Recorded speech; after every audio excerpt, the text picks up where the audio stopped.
Good morning, students. मैं Rampal Prajapat from electrical department in SPIT Dosa. Dear students, for today class, our subject is circuit analysis and our topic is Norton and superposition theorem. First, we discuss on Norton theorem. What is Norton's theorem? Norton's theorem is also a method of solving the network problems. Statement of Norton's theorem is a linear active bilateral network consisting of independent or dependent voltage or current source can be replaced by an equivalent circuit consisting of a current source in parallel with a resistance. There are some terms like as linear, active, bilateral, dependent and independent source. So first we discuss on these terms. First is linear. What is linear element? Linear elements in network are those elements whose response is directly proportional to excitation. It means when excitation increases, the response also increases in the same proportion. For example, such as resistance, inductance and capacitance. Active elements. Active elements in the network are those elements which deliver energy. So, these elements are such as voltage source, current source, battery, etc. Third is bilateral elements. Bilateral elements are those elements whose response is independent of direction of excitation. It means response of these elements does not depend on the direction of excitation. And next term is dependent source. Dependent sources are those sources whose value depends on the branch parameter of the network, and independent sources are those sources whose value is independent of other parameters of the branch or network. So the statement of Norton theorem is simply a linear active bilateral network is replaced by an equivalent circuit which has a current source with parallel resistance. Next is the current source being short circuit current across the load terminals and resistance being the internal resistance of the source. It means the value of current source is obtained by shorting the load terminals, and resistance of the network is the internal resistance of the source network. There are some steps to solve network problem using Norton's theorem. First step is remove the load resistance and find the internal resistance of the source network. It means we have to find R internal or internal resistance of the source network. So first of all we have to remove the load resistance from the given network.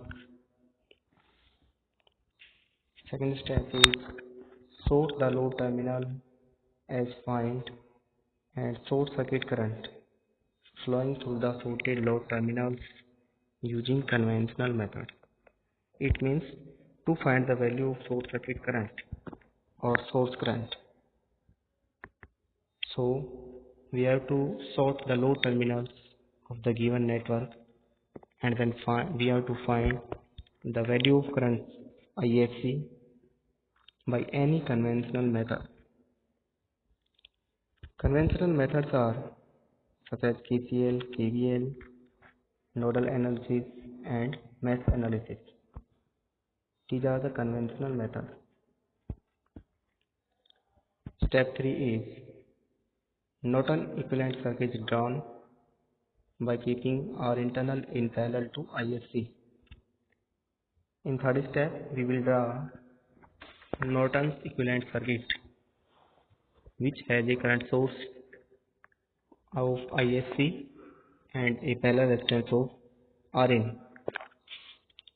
Step 4.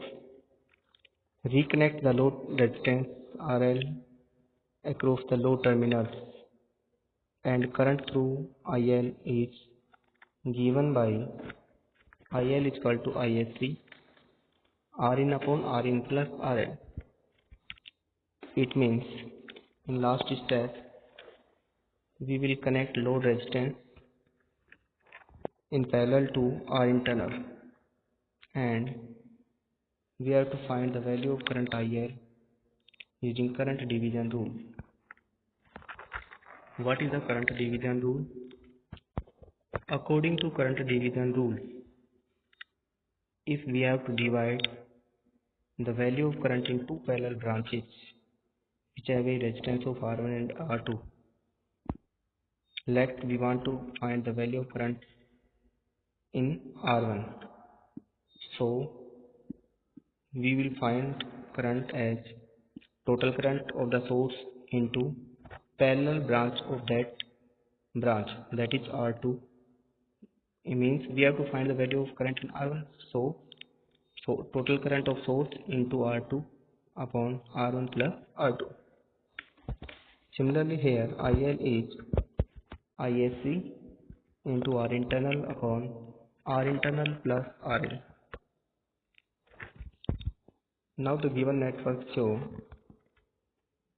Norton equivalent circuit in which a linear active bilateral network is converted into Norton equivalent circuit which has a current source of ISC, a parallel resistance of RL and a load resistance of RL as shown in figure. Now we take an example to understand the Norton's theorem. In the given example, find the current through 3 ohm resistance by Norton's theorem. So, in the given network there are two sources. One is 24 volt and second is 12 volt. There are 3 branches and resistance connected are 6 ohm, 1 ohm and 3 ohm. We have to find the value of current in 3 ohm. So first of all we will remove the resistance of 3 ohm from the network and we find R internal. So to find the value of R internal, we replace both the voltage source by their internal resistance, means these voltage sources are short circuited as shown in next figure. In the given figure, R internal across point AB is parallel of 6 ohm and 1 ohm.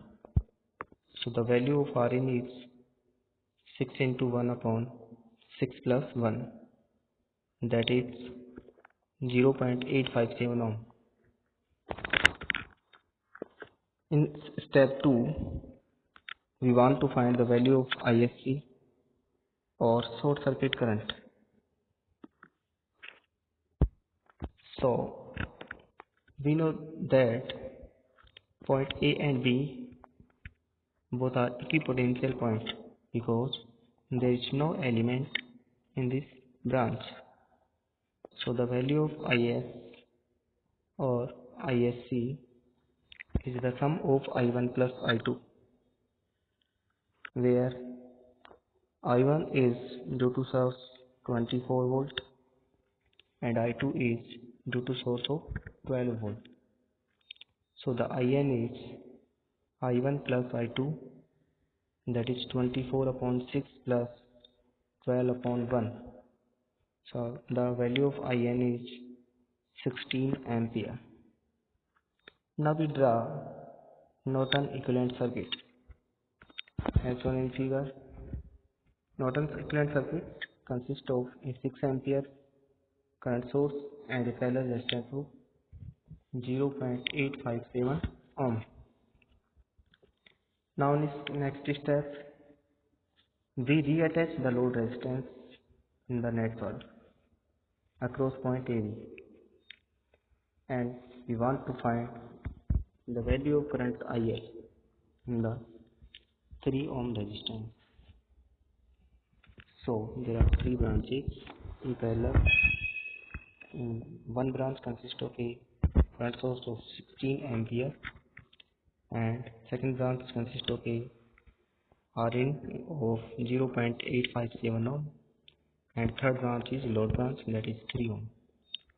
So using current division rule, the value of current in 3 ohm resistance is IL is equal to Rn Rs upon Rn plus RL. So IL is 16 into 0.857 upon total resistance. So the value of IN is 3.55 ampere. Now we take a second example. In this example, find Norton equivalent circuit of the given across terminal XY of the given network. So to find Norton equivalent circuit, similarly we have to find ISC and Rin, internal resistance of the source. So to find the value of ISC, first of all we short circuit the terminal X and Y as shown in figure. Now we want to find the value of current ISC in the given network. So in the given network there are also 3 branches which are in parallel. One branch consists of a current source of 10 ampere and 2 branches consist of a resistance of 5 ohm and 10 ohm. So ISC is the current flowing in 5 ohm resistance. So the value of ISC using current division rule, that is 10 into 10 upon 10 plus 5. So the value of ISC is 6.67 ampere. Now in next step we have to find Rin.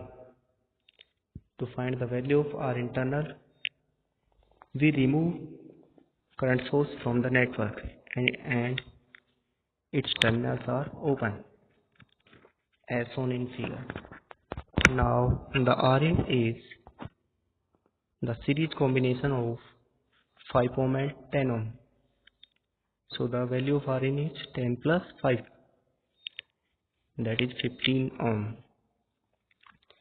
Now the Norton equivalent circuit consists of a current source of 6.67 ampere and an internal resistance of 15 ohm as shown in figure. Now the second method is superposition theorem. Superposition theorem is also a method of solving network problems. So step of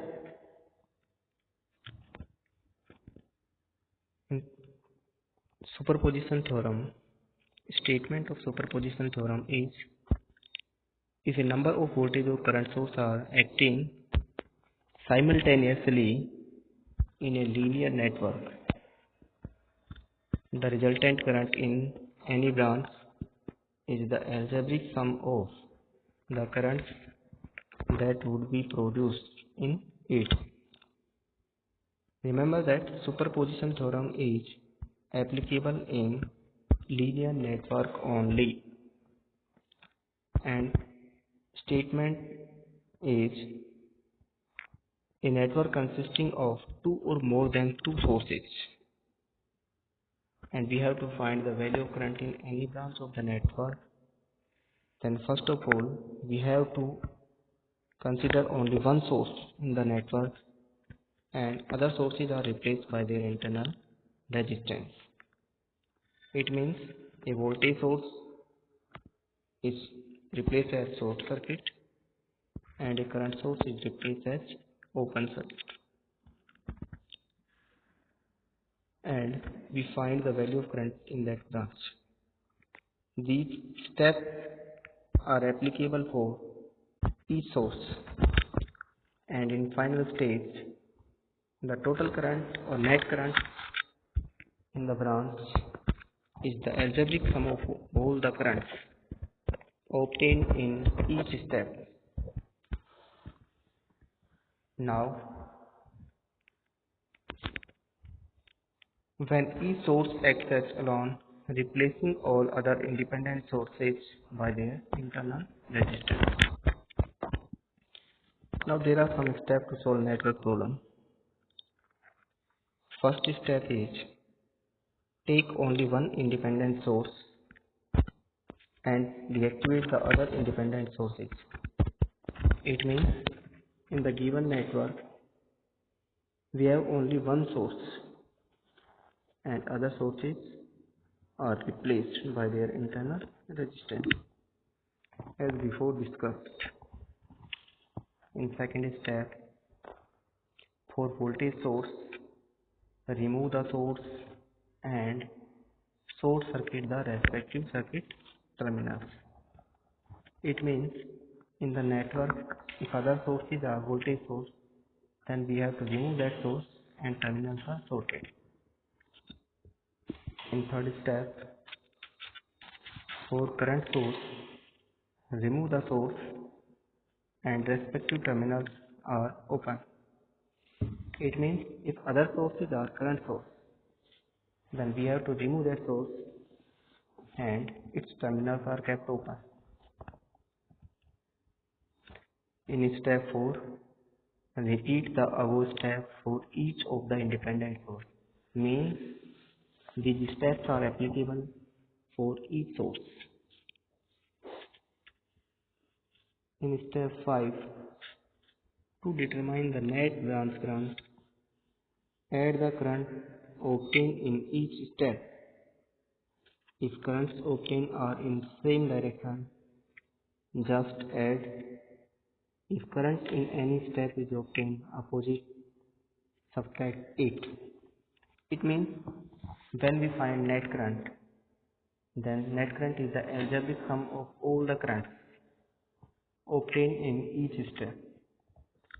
So currents are added of the same direction. It means if the currents are in same direction, then the currents are added. If any current is flowing in opposite direction, that current will be subtracted. Procedure for applying superposition theorem. In the given circuit given figure, it is shown that a voltage source of E voltage replaced as short circuit and a current source is replaced as open circuit.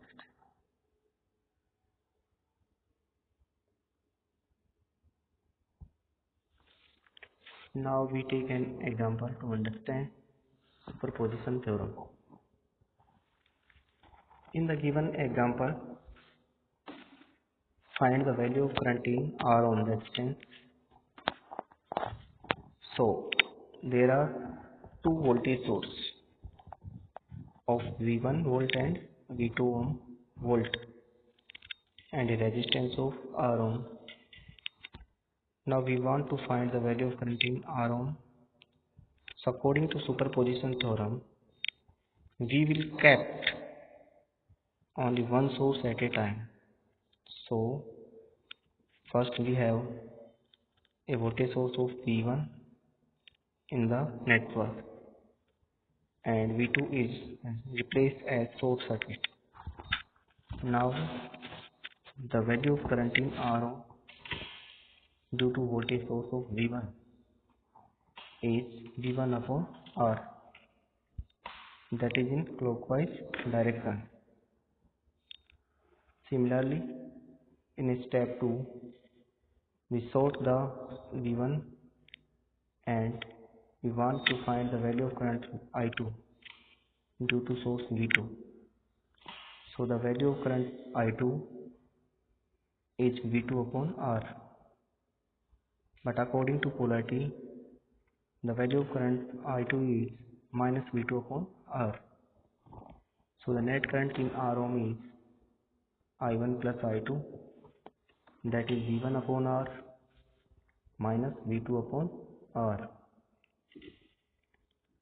Now we take an example to understand this theorem.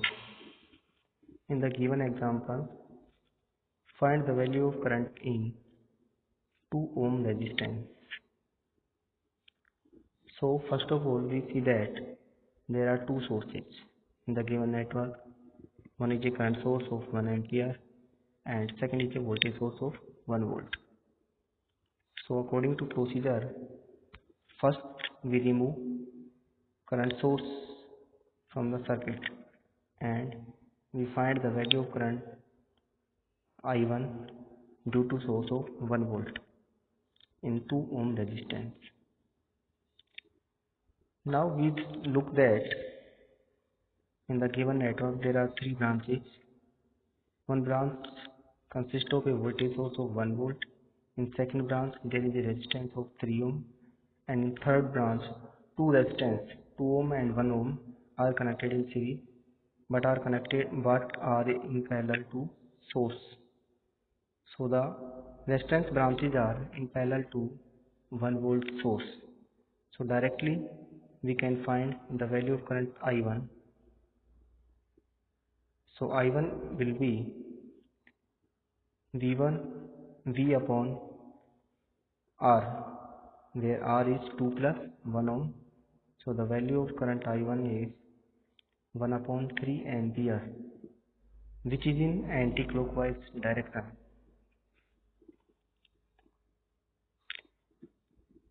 Now in step 2, we remove voltage source from the given network, means its terminals are shorted, and we keep current source in the network, and we want to find the value of current in 2 ohm resistance.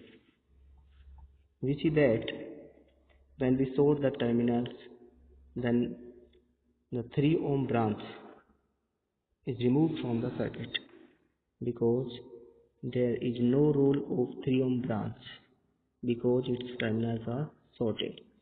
So this branch is removed. Now the simplified network consists of 2 loops. Now the value of current in 2 ohm, that is I2, and we have to find the value of current I2. So the value of current I2 using current division rule, that is 1 into 1 upon 1 plus 2 ohm. So the value of current I2 is 1 upon 3 ampere.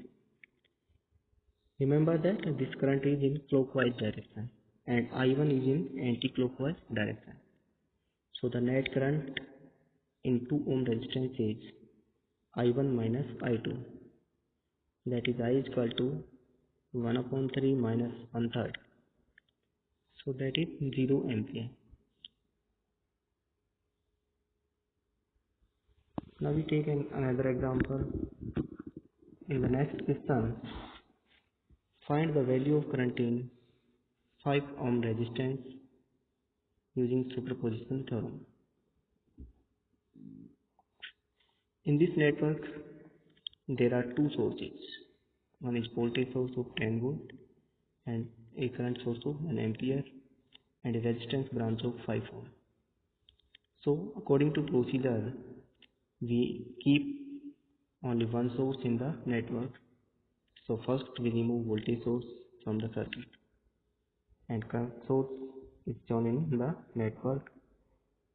So the value of current IA or I1 in 5 ohm resistance is equal to 0 ampere because 5 ohm is branch is shorted. So the value in 5 ohm resistance is 0 ampere. Now in step 2, we calculate the value of current I2 due to voltage source of 10 volt. In the given network, current source is replaced as open circuit as shown in figure. So then in given network, there is a voltage source of 10 volt and a resistance of 5 ohm. So according to KVL, the value of current in 5 ohm is V upon R, that is 10 upon 2, that is 10 upon 5 is equal to 2 ampere. So the net current in 5 ohm resistance is the sum of I1 plus I2, where I1 is 0 ampere and I2 is 2 ampere. So the net current in the network is 2 ampere. This is the procedure of superposition theorem. Thank you dear students for today's class. Comment for any query